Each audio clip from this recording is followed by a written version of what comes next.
Yeah, of course, to get to the airport, you have to brave the snow and the conditions on the road. So many cars just swerving and fishtailing as they're going throughout the day. Yeah, it is really bad out there. It's going to be bad out there. And I know people at home might be saying, oh, it's snow. We've seen snow in this area before. They got to put in that work, though, with the shovel. Yes, they do. But what I was going to say is, yes, we've seen snow before, but not like this. Right. So for when it comes to 8 inches of snow, and we can pull up, we're now at just 7 inches of snow. That was at 11 o'clock. So we're nearing 8 inches of snow right now. We're going to easily bypass 8 inches of snow.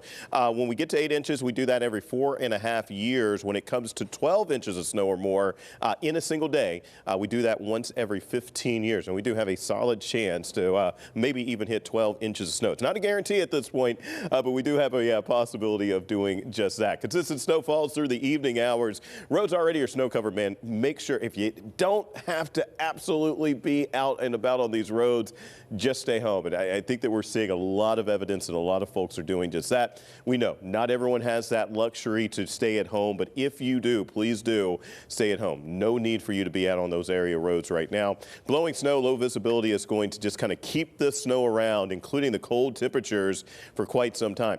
Do want to point out a couple of things. We're starting to get some reports, especially right along the ridges of the Laurel Highlands, of sleet pellets coming in. That's going to eat into your snow totals. That's why we've kept those snow totals from I-70 to the south a little lower than everyone else. And you're seeing that warm air trying to nose its way into parts of our area. Everyone else is looking at solid snow at this point, and we still have a couple hours to go. Probably all the way up until about 10 o'clock. We might see a little bit of a break before then, but this snow is going to keep on coming in, and the totals, Mary, are going to keep on going up as we're heading into the afternoon.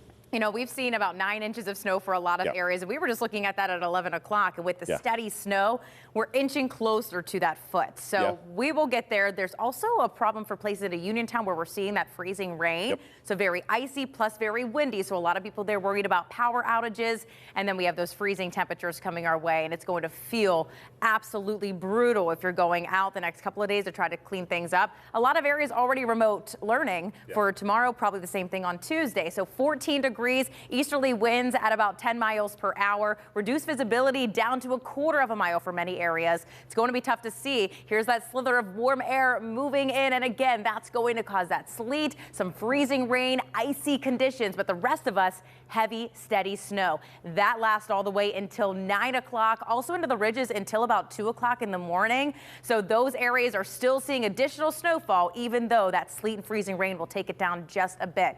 Additional snowfall on top of that, say 7 to 9 inches we're already seeing. We still have about 5 to even almost 8 inches to go for some areas, almost 9 inches to go for some areas to the north. Wind gusts are going to be ramping up again once we get to tomorrow morning, 30 to 40 miles per hour. Same for Tuesday. So with that, those temperatures that are below zero, those lows, we're going to feel 10 to 15 degrees below zero. That's why the extreme cold, that's why we're going first alert. But our highs only staying into the teens, lows still below zero, and we're expected to feel into the single digits even through the day. Well, the advice of the crews is to stay off the roads if you can. The fact is some people do have to go out, and if you do, expect to see the roads completely snow covered. They have 2-hour routes, and by the time they get back around to them, the road crews, the road is covered again with 1.5 to 2 inches of snow. I want to take you up to the Warrendale area, where this is the Pennsylvania Turnpike, and you get a really good idea of what you're facing. The right-hand lane has been plowed and is in marginal shape. The left-hand lane still completely snow covered. Just know that the four-wheel drive will get you out there, but the four-wheel drive will not help you stop.